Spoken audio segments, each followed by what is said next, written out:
papá murió diciendo, viva Cristo Rey. Y como te digo, el pueblo ese que uno pensaba Viva cubano, Cristo Rey. viva Cristo Rey, murió mi papá diciendo. El pueblo de afuera gritando, paredón para los gusanos. Eso era el mismo pueblo de uno, para que vean lo que pasa con la mentalidad de la gente, el mob mentality. Exactamente. Donde el pueblo condenando a mis padres y a todos ellos. Fidel Castro al principio cuando llegó engañó a mucha gente porque venía con la paloma por aquí, la mano en la Biblia, la cruz, todas esas cosas que engañan. Pero sí que mis padres enseguida se dieron cuenta de que la situación con Fidel no pintaba bien y que había un riesgo grande de Cuba perder su libertad. Cualquier cosa que yo enfrento en la vida, pienso en ellos y digo, esto es bobería. ¿Cómo me puedo asustar por nada? Olvídate, no hay otra forma que tratar de trabajar duro, hacer el trabajo. Uno como jefe lo que tienes que es crear entusiasmo en tu equipo de cómo puedes lograr todo y de convencerlos a ellos que tú puedes hacer más y puedes lograr. Mucha gente se cree que porque soy jefe ahora voy a mandar y voy a dar. Eso es lo último que debes de hacer. Bienvenidos a Sabor a Freedom, el espacio donde celebramos la libertad y las voces que se atreven a destacar en la multitud. Con ustedes, nuestro anfitrión, César Grajales. Bienvenidos a Sabor a Freedom. En este episodio seguimos celebrando el mes de la mujer con una invitada excepcional, Claudia Puig, una de las ejecutivas más influyentes en los medios hispanos en Estados Unidos. Su historia es un testimonio de esfuerzo, liderazgo y resiliencia. Claudia ha trabajado por más de 30 años en el mundo de las comunicaciones, ocupando roles clave en Univisión, por ejemplo. Pero su historia no se limita al ámbito profesional. Su vida está marcada por el impacto del castrismo en su familia, con un hecho específico que definió su carácter y su compromiso con la comunidad hispana. Hoy hablamos con ella sobre su historia, su trayectoria en los medios y los retos del futuro. Bienvenida, Claudia. Gracias, César, por invitarme. Un placer para nosotros. Encantada de estar aquí contigo. Para nosotros es un placer que estés acá y sobre todo porque esto no es algo normal que haces, que vas a... No, yo soy, como dicen en inglés, behind the scenes. Exactamente. Me rodeo de grandes artistas, de grandes talentos y me encanta... Muchos de los talentos y artistas que usted, mi querido amigo, ha escuchado, visto, estoy convencido que detrás de ellos ha estado Claudia Puig. Pero antes de llegar a ese punto, vamos a saber de Claudia. Claudia nació en Cuba. Sí, en La Habana, Cuba. ¿Cuánto tiempo viviste en La Habana, Cuba o en Cuba? No duré tanto tiempo en Cuba. Sí nací ahí y tengo muchos recuerdos, pero a los 6 años y pico, 7, ya tuve que salir de Cuba. Ya salieron de Cuba. Ya salí de Cuba. Y lo que recuerdas de Cuba en esos primeros años de vida, ¿cuáles son esos recuerdos que tienes, Claudia? ¿Por qué me acuerdo tanto? Porque era cuando mi vida era color rosa. La verdad que fui muy dichosa y muy fortunada porque nací en una familia muy buena, muy bendecida, de mucha fe y de mucho esfuerzo y querían mucho a Cuba, muy patriotas y muy dedicados. Empezó con mi bisabuelo, que fue parte de la Constitución de 1940. Wow. Así que él fue parte de eso y sabe lo que logró para crecer y formar esa nación. Uh-huh. Y de ahí salen mis bisabuelos. Él formó un bufete que eran las famosas 3 Cs en Cuba, que era Cortina, Céspedes, que era de la línea del presidente, y de la Cruz, que muchos conocemos aquí, son muy famosos también de la Cruz. So, esas 3 C, de ahí trabajó mi abuelo, mucha de mi familia, y era todo about law and order, como dicen. Y ese fue el background. Entonces, la historia del comienzo de la familia, pero luego los padres. ¿Cómo se conocen tus papás? ¿Qué sabes de la historia de ellos? Bueno, mi papá era un hombre muy guapo, muy interesante y muy apasionado en muchos sentidos de todo, pero sobre todo era también un atleta. Okay. Y él fue uno de los primeros remeros de Cuba. Los remos era un deporte muy grande en Cuba, en todos los deportes y todo. Y mi papá se especializó ahí y no paró hasta que llegó a las Olimpiadas. Mi papá fue un atleta olímpico que representó a Cuba en el 1948.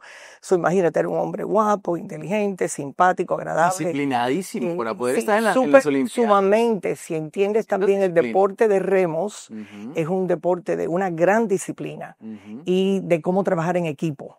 La canoa que gana en eso son porque es una persona remando, no 6. Son una persona que seamlessly se unen y terminan ganando. Y él fue a las Olimpiadas de Londres, fue en Hemsley, London, después de la guerra segunda, que fue un tiempo que estaba desbaratado Inglaterra. Eso fue unos tiempos muy interesantes. Pero mi mamá desde jovencita, pues claro, ella le echó el ojo a mi papá y se enamoró mucho de mi papá. Y mi mamá también era una mujer altísima, bella también, pero más importante, eran bellos por afuera, pero eran bellos por adentro. Mi mamá y mi papá eran muy especial y tan pronto se conocieron, pues se enamoraron y tuvieron esa bobería andando por un tiempo hasta que mi papá vino de ser olímpico y entonces mi mamá le dijo, hasta aquí llegaste, ¿te casas o te vas? Exacto. Le puso. Y pues claro, se casaron y no te puedo decir que eran la pareja más enamorada de Cuba, pero yo creo que eran. Y juntos tuvieron 4 niños, yo era la mayor, tuvimos 4, la más chiquitica. Durante cuando ahí llega la parte difícil, como te explico, ellos tenían un matrimonio que era un romance. Eran muy dichosos de tener una familia muy linda.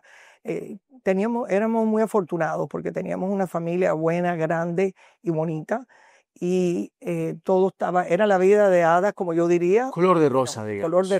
Color de rosa. Y entonces llegó Fidel Castro. Llegó primero Batista, que mi familia ya sabía que con Batista la cosa no pintaba. Y cuando bien. empezaban esos momentos, esas nubes grises que empezaban a llegar de ese socialismo, de esas ideas a cubrir Cuba, tu familia estaba allí, como lo acabas de mencionar, una familia que tenía éxito, una familia que tenía, en el caso de tus padres, una relación muy linda, una familia que habían construido con valores.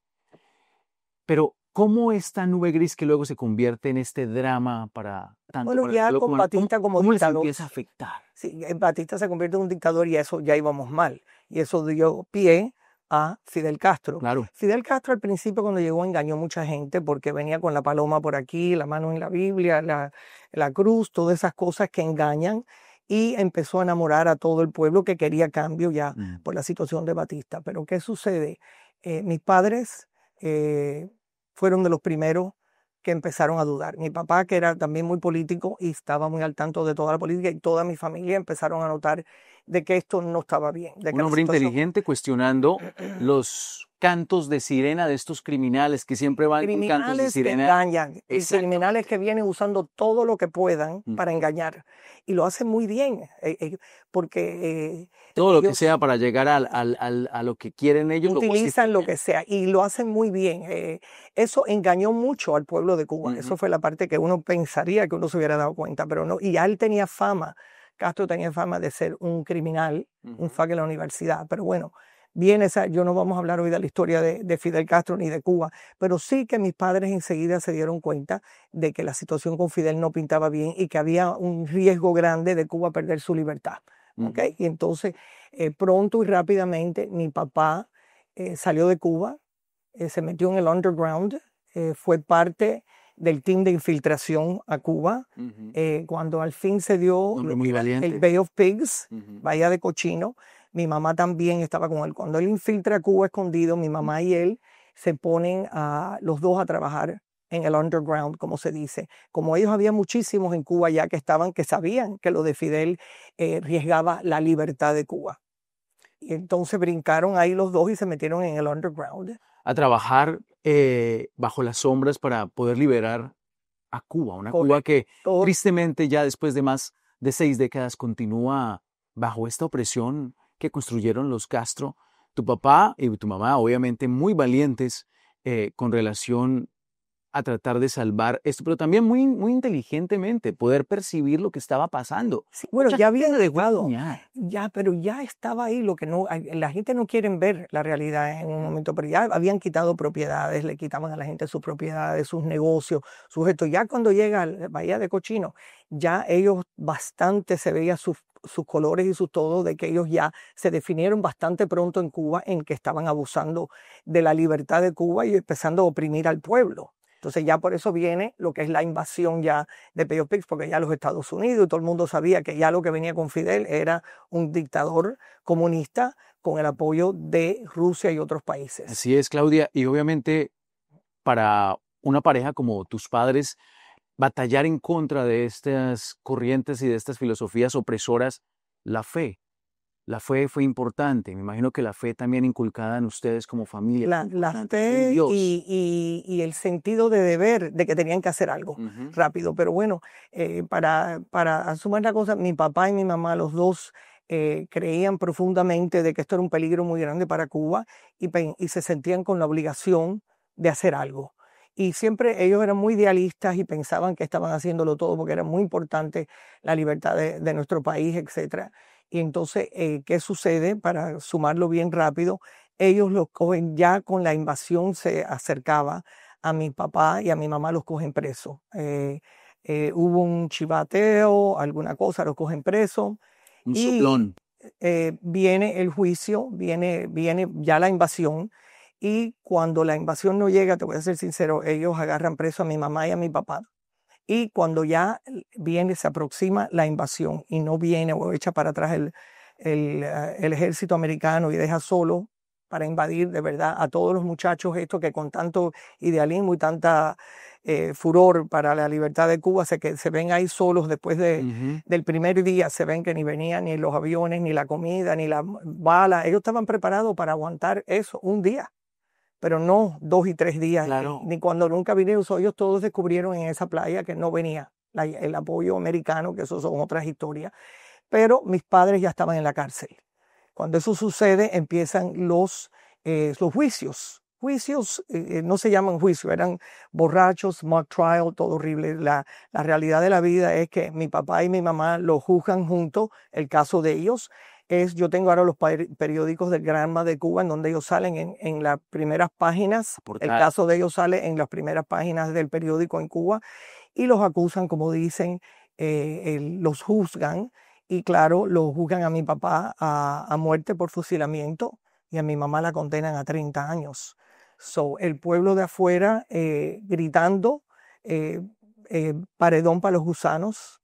Eso era el mismo pueblo de uno, para que vean lo que pasa con la mentalidad de la gente, el mob mentality. Exactamente. Donde el pueblo condenando a mis padres y a todos ellos para que les condenaran a ellos y le quitaran la vida. Entonces mi mamá, como te digo, mi papá lo condenaron y esa misma madrugada fusilan a mi papá en el firing squad. Y mi mamá la condenan a 30 años. Mi papá murió diciendo, viva Cristo Rey. Y como te digo, el pueblo ese que uno pensaba cubano, Cristo Rey. Viva Cristo Rey, murió mi papá diciendo. Un valiente, pero un peleador por las libertades de Cuba, un campeón olímpico, un ser humano convencido de que la fe y que la libertad lo vale todo porque dio su vida por esa libertad. No tiene precio, la libertad es una cosa que no tiene precio porque dio su vida por la libertad de Cuba. ¿Cuál es el recuerdo más bonito que tienes de tu papá? Mi papá era el malcriador, mi mamá era la estricta. Mi papá, nosotros podíamos hacer cualquier cosa, nos malcriaba. Yo venía por la mañana y corría y entraba con el periódico, yo me le tiraba arriba y veíamos los dos el periódico juntos. Me llevaba a caminar la playa, me enseñó a nadar. Él era muy olímpico, muy outdoors, le encantaba estar afuera, la naturaleza nos llevaba a, como te digo, a remar con él y enseñarnos todo. Miren los pajaritos, miren las montañas, miren el mar, miren los pescaditos. Ese era mi papá. Mi mamá era otra cosa, era la que nos ponía disciplina, más carácter, más todo. Decía, Ñongo, porque ese era el nickname de él. No los malcríes. ¿Cuántos años? Mi papá era muy cariñoso y muy malcriador y mi mamá también, pero era más fuerte y mi papá era el que nos encantaba llevarnos a la naturaleza, porque le encantaba todo lo que era afuera. Claudia, tu mamá cumplió la condena completa de 30 años en prisión. Esa es otra parte interesante. Entonces mi mamá la condenan a 30 años, mi bisabuelo y mi familia entera se vuelve loco porque no pudieron salvar a mi papá. Fue tan rápido porque era así, los borrachos ahí le decían 40 cosas al pueblo de atrás gritando, como te digo, paredón para los gusanos, fusilaban a todos estos muchachos, los sacaron ahí mismito, los fusilaron. esa madrugada. A mi mamá la condenaron a 30 años. Entonces mi bisabuelo, como él había sido embajador a México, a todas partes, él tenía una larga historia de política, tenía mucha gente allá afuera que conocía y favores, y logró sacar a mi mamá antes del año. Aseguró, pero mi mamá ya había tenido un nervous breakdown completo, entonces él rogó por el caso de ella, una mujer joven con 4 niños chiquitos, ya le mataron al marido. Larga historia corta, yo tengo los papeles hoy en día del caso de mi papá y la sentencia de mi mamá, porque siempre me decían que era 30 años y yo no lo creía. Bueno, pues mi mamá me dejó todos esos papeles y los encontré en donde sí son fuertes, y yo se los voy a dar ahora a la brigada y a todos ellos, porque ahí te dice paredón para mi papá y 30 años para mi mamá y todas esas cosas que tú los lees y no lo puedes creer. Y al final del día no es un juicio, sino que simplemente y llanamente es un asesinato cruel de una dictadura que un asesinato muy cruel y muy violento y sin caso, ¿tú me entiendes? Porque son gente que te roban la libertad. Le robaron la libertad a Cuba violentamente, y el pueblo todavía está oprimido, que si hacen algo terminan en la cárcel y le entregan palos. Claudia, ¿cómo esta historia de familia tan trágica, esta parte tan trágica de la historia ha forjado tu carácter? Bueno, nos cambió nuestra vida por completo. Como te digo, yo fui muy afortunada, nací en una familia de mucho amor, muy linda, con unos padres muy enamorados y que nos adoraban a nosotros. Eso cambió drásticamente porque entonces después, cuando mi mamá sale de la cárcel, ella tuvo que reponerse. Ella estaba completamente destruida de su experiencia en la cárcel y todo lo que había pasado, y haber perdido a mi papá, que era lo que ella más amaba en la vida. Entonces, a poco nos sacaron del país rápido porque tenían miedo que mi mamá cayera presa otra vez. ¿A qué país llegaron primero? Aquí a Miami. Volamos en el Freedom Flights, que le llaman, y lograron sacar a mi mamá. Y aquí ella estaba muy mal. Ella sí tuvo los primeros, le costó mucho trabajo rehacerse porque tenía pesadillas, no podía dormir bien, salió muy afectada y muy traumatizada por toda la experiencia, pero ella era muy fuerte. ¿Cómo me inspiran cualquier cosa que yo enfrento en la vida? Pienso en ellos y digo, esto es bobería. ¿Cómo me puedo asustar por nada? Porque nunca me tocó tener que enfrentar lo que ellos enfrentaron. Eso fue muy violento. Yo vi a mi mamá recuperarse lo mejor que pudo, porque nos tenía a nosotros 4. Reponerse y volver. Mi mamá decidió que era muy mala secretaria, muy mala en muchas cosas, y que tenía que mantenernos a nosotros. Ella vuelve al colegio. Y sabía inglés, ella sabía inglés, ella llega aquí, primero no había FIU, entonces tuvo que ir a Miami-Dade de noche y trabajaba de día, y yo trataba de poner orden porque yo era la mayor de los 4, y entonces mi mamá viuda aquí, yo la ayudaba mucho porque temía de que algo le iba a pasar. Y entonces de ahí ella fue a hacer un Gator a UF. Así es, y sacó su PhD en psicología, fue doctora de psicología, y como ella pasó tanto, se sentía muy atraída a esa profesión. No, me imagino que una empatía tremenda hacia sus pacientes después de poder entender lo que es el dolor. Una gran psicóloga, porque nada que tú le podías decir le sorprendía. Exacto. O le podía choquear a ella. Ella todo lo entendía. Y la hizo, que le encantó su profesión, y eso la ayudó a seguir para adelante. Y entonces juntos ella así nos pudo criar. Ella fue y terminó siendo psicóloga, head psychologist en el Miami-Dade Downtown, Miami-Dade Community College Downtown, en donde ella empezó a trabajar como psicóloga y profesora. Que por cierto, Claudia, aquí en Sabor a Freedom, en este mes de la mujer que estamos celebrando las mujeres exitosas y valientes como tú, también tuvimos a la primer presidente del Miami-Dade College, Madeleine Pumariega, que por cierto, si no ha visto el episodio, lo puede ver aquí en nuestra página web, donde tenemos muchos más, como esta historia que está viendo ahorita de Claudia Puig. Aquí tenemos Sabor a Freedom, donde usted puede cada semana encontrar nuevos episodios. Claudia, esa historia de vida que ha forjado tu carácter, ¿cómo influyó ya en tu vida profesional? ¿Cómo empiezas a decidir, voy a entrar a trabajar en los medios? ¿Cómo fue ese camino a llegar a los medios? Esa parte es más fácil. La parte de hablar de mis padres siempre me es difícil. Pero bueno, yo vi a mi mamá, tuve un muy buen ejemplo. Mi mamá, yo la vi desde que llegó aquí, luchar y batallar para echar para adelante. Pues entonces yo pronto entré en AT&T, que fue mi colegio de ventas, en donde te enseñan a vender cualquier cosa de cualquier forma, te dan una estructura en lo que es la venta y te enseñan a vencer a cualquier objetivo que tengas y cómo lograr expresar el valor de tus productos. Y entonces ahí triunfé mucho porque tenía que trabajar más duro que todo porque eran más bien mayormente hombres. So, cuando yo empecé ahí de AT&T, eran 50 vendedores, habrían si acaso 10 mujeres y el resto eran hombres. ¿Cuál fue ese mayor reto siendo mujer trabajando en esa industria donde mayoritariamente estaba dominada por hombres? ¿Cuál fue tu mayor reto en ese momento que comenzabas? Trabajar más duro que ellos. Fue lo que yo pensé.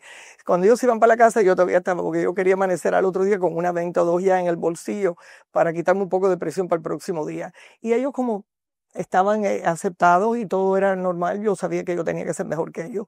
Y entonces salí a la calle y buscaba. Y también I forged, logré buenas amistades con los clientes, eso es muy importante, y me interesaba mucho por su negocio. AT&T en ese momento, si no me equivoco, era una compañía simplemente de telefonía, pero luego, ¿cómo transicionas y cómo llegas Tenía al los punto? Yellow Pages, ellos tenían AT&T, corría del Saudi, y Yellow Pages era el Para los éxito de vender. para los que están bien jovencitos ahorita, había unos libros de este tamaño, usted no tenía el teléfono, dije, no, había que buscar hoja por hoja el teléfono. Y a veces la gente se buscaba, ¿no? Vamos a ver si yo estoy aquí, mi apellido.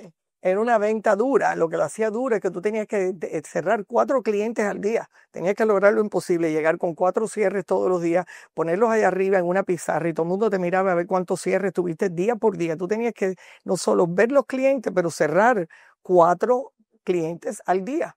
Era para lograr ese libro tan gordo que tú veías. Sí. Ahí sí que no había cama para el que no quería trabajar. ¿Tú me entiendes? Tú tenías que salir a la calle y salir a buscarlo. Y entonces a mí me gustaba eso porque yo tenía orgullo de, como la mayor, yo tenía que ayudar a mi mamá y representar y echar para adelante. Bueno, y después de ese tiempo en AT&T y esa escuela, ¿cómo llegas a un medio tan importante que ha influido en nuestra comunidad como Me es? ofrecen trabajo, Univisión. me entero que hay un trabajo en lo que era FM 92 con Betty Pino en esos tiempos. Recuerdo Betty Muy Pino. para atrás, sí, ¿te acuerdas de Betty Pino? Sí, sí. Yo caigo en ventas de radio. Y entonces yo me acuerdo que yo llegué y pregunté, bueno, ¿y cómo es esto? ¿Cuál es la lista? ¿Cuál es mi presupuesto? Y todavía en ese tiempo no había las cosas tan claras como yo venía del colegio de AT&T, qué es lo que tengo que vender mensualmente, cuál es mi lista, cuáles son los logros, los objetivos, todo muy bien, y no los había. Entonces tenías que vender, pero no era tan claro de dónde yo venía. Entonces poco a poco Fuiste abriendo el camino. español. Estaba empezando la radio en español casi, Sí, en el sí, sí. sentido de FM 92 era uno de los pocos cadenas que había. Después vinieron los Alarcones y compraron las dos, unieron y crearon el combo por primera vez. Empezaron los clusters, 2 estaciones de radio, 3 estaciones. Después hicimos lo mismo con televisión. Fue creciendo el mercado. Pero después de eso, porque es que ventas fue una parte en Univisión, pero luego termina siendo... Bueno, sí terminé. Oye, una parte clave, importantísimo, presidente, general manager. Bueno, fue rápido en ese sentido porque yo era muy dedicada. Olvídate, no hay otra forma que tratar de trabajar duro, hacer el trabajo y tener interés en los clientes y llevar los mismos clientes te apoyaban. Y te iban, cuando vine a ver, ya yo estaba subiendo en la compañía. Pero ya después de las ventas, Claudia empieza también a tener una especie de influencia dentro de la misma definición del contenido de lo que estábamos consumiendo y que hemos consumido. Cuando ya me hicieron jefa, lo primero que hice fue crear un buen equipo. El equipo era tan bueno y terminó siendo mujeres. No es que yo busque nada más que mujeres, pero terminé con mujeres mayormente. Y me gustaría preguntarte, ¿cuáles eran los parámetros para tú definir este es un buen equipo para mí? Bueno, te puedo decir, era gente que querían echar para adelante. Yo buscaba tú sabes, que fueran gente con disposición, determinación, driven. Es muy importante que querían trabajar y lograr. Te voy a hacer una pregunta así, abuela de pájaro. ¿Es más importante para Claudia Puig el título o las ganas? Cuando digo título, ¿es universitario o el cartón o como quiera, o las ganas? Las ganas. Al revés, el que está buscando un titulito no es lo que más me conmueve. Yo creo que el título viene, pero eso es secundario. Es las ganas de que quieren producir, ganar dinero, triunfar, hacer las cosas bien hechas. Yo tuve la suerte que pude encontrar más bien muchas mujeres que estaban necesitadas, interesadas en lograr, tenían familias que mantener. Yo tenía muchas mujeres que eran single moms y tenían que lograr dinero y tenían mucha motivación para trabajar y lograr. Y entonces nos educábamos y aprendíamos y como le dicen los americanos, we super served our client. Así es. Cuando tú super serve al cliente, nunca puedes ir mal. Así es, al cliente se le sirve mucho más de lo que quiere y necesita. Y Claudia, tienes un montón de logros en esta carrera y sobre todo en esta gran empresa como Univision. Bueno, pero yo te voy a preguntar, sí. ¿cuál ha sido ese logro que tú dices, oiga, de todas las cosas que he logrado dentro de la comunicación y esta escuela que hice en este medio tan importante para la comunidad latina, ¿cuál ha sido ese logro que tú dices, wow, esto es algo de lo que me siento muy orgulloso? Bueno, yo te tengo que empezar por esa época que el pueblo nos puso el nombre de las Amazonas de FM92. Yo me divertí muchísimo porque tenía un team de venta y no fue adrede, pero de pronto terminamos con todas estas mujeres en el team y el pueblo nos nombró. Aquí vienen, porque eran además un poquitico altas todas, decía, aquí vienen las Amazonas de FM92. Y no había quien no le vendíamos. Tuvimos tanto éxito que así el señor Alarcón logró comprar la grande FM que tiene ahora en Nueva York, porque entró con los resultados de nosotros, que en un año lo llevamos a no sé qué, a 10 millones más. El banco le dijo, coge aquí el préstamo, compra lo que tú quieras, y le dieron la gran estación de él en Nueva York ahora, que yo siempre araneo que eso le hizo posible el éxito. Y eran un equipo todo de mujeres, no nada contra los hombres, pero... Y obviamente un equipo capitaneado por ti. Porque yo creo que yo venía, como tú dices, entrevistaba y estas mujeres todas tenían ganas de luchar y echar para adelante. Claudia, en toda esa experiencia y obviamente en los cambios que han sucedido rápidamente en los últimos años, ¿cuál es el futuro de la televisión hispana, del entretenimiento hispano, de la comunicación hispana en los Estados Unidos, en tu perspectiva? Yo creo que está todavía por reventar, está creciendo enormemente, lo que es muy necesario porque yo creo que la cara de este país va a ser hispana. Yo creo que seguimos creciendo, siguen evolucionando y siguen subiendo en todo, en gobierno, en economía, en lo que es los medios, en todas partes. El mundo hispano, yo creo que no hemos visto todavía el fin del Hispanic, yo te diría population growth.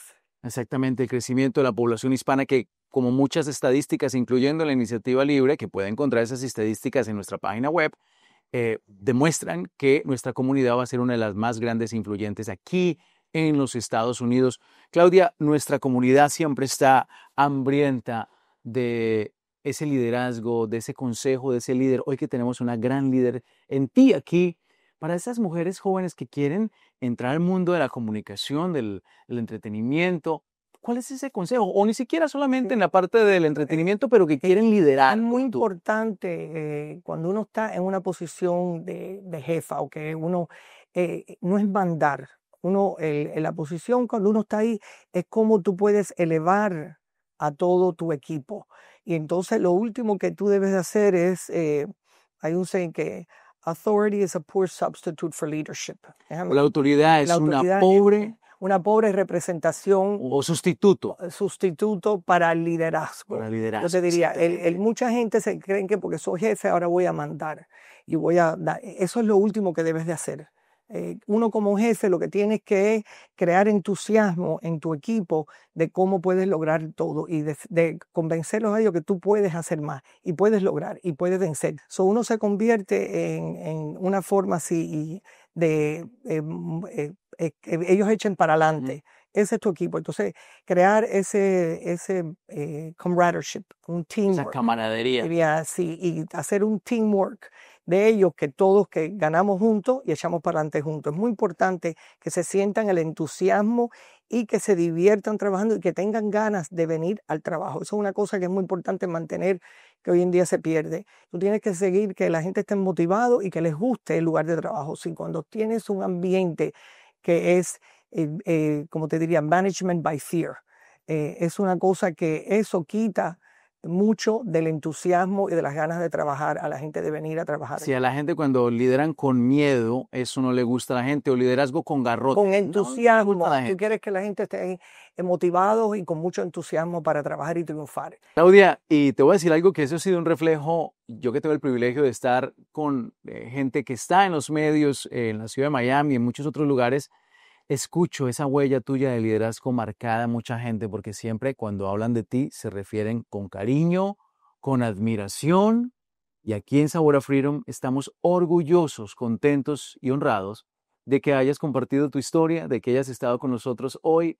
Para mí, ojalá pudiéramos quedarnos horas y horas, pero como todo lo bueno, pues es poquito y sabemos que tienes una agenda súper ocupada. Gracias por sacar de tu tiempo el día de hoy. Gracias, César, porque tú sabes que no lo hago muy a menudo, así que te has Es un privilegio de lograrme hacer esto, pero aquí estoy porque creo que tú estás haciendo un labor muy bonito también, César, y hay que apoyarnos mutuamente. Gracias por invitarme. Y a ustedes, amigos, gracias de nuevo por sintonizar Sabor a Freedom. Recuerde que cada semana la Iniciativa Libre le trae este podcast para que usted se inspire, encuentre valor en estas historias de gente de nuestra comunidad que a través de su vida, su trabajo, superando adversidades como la familia de Claudia y ella misma, han logrado ese sueño americano. Y no solamente para ellos, sino que a través del liderazgo han hecho que otras personas también logren el suyo propio. Y con esto, amigos, la próxima semana los espero y los esperamos aquí todo este equipo con una nueva historia más que compartir en Sabor a Freedom. Hasta pronto. Concluimos Sabor a Freedom. Sintonice cada semana a través de las redes sociales de la Iniciativa Libre. YouTube, Libre Initiative. Facebook, The Libre Initiative. Twitter X, @Libre Initiative. Instagram, @WeAreLibre. O visítenos en lainiciativalibre.com.